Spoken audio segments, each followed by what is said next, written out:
বিয়ে বাড়িতে কাকিমা পার্ট 2। এই চৈতালি দেখেছো মেনুটা? রাত্রিবেলা কি ভাত খাওয়ায়? ভাত, ডাল, আলু ভাজা, পটল চিংড়ি, মাংস নেই, তারপর কাতলা মাছ। বেকার আশায় বিয়ে বাড়িতে।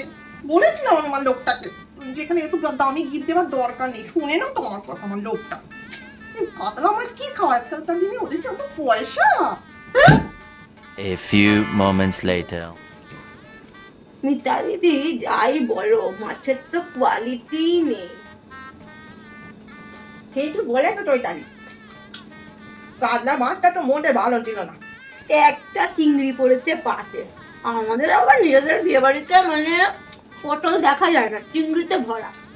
চিংড়ি আমি দুটো পেয়েছি, কিন্তু এইটুকু ওই নামেই সবকিছু। সাজন গাজন দেখেছো সবকিছু, খাওয়ার বেলা লবঢঙ্কা। মাংস করলো না কেন গো? শুনেছিলাম নাকি ওদের শুভ অনুষ্ঠানে মাংস চলে না, তাই বলে বিয়েটা মেয়ের বিয়েটা মুখার্জিটা না কি একটা করে বসলো। এবার সারা পাড়াটা ঢিঢি পড়ে যাবে।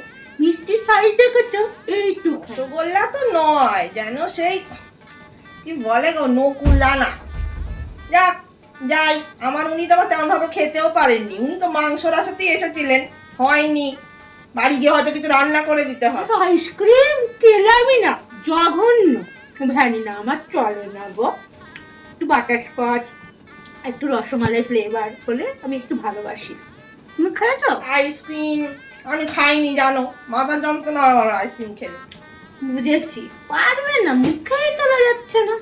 চলো বাড়িতে গিয়ে না খিদে পেয়ে যায়। এলুম গো।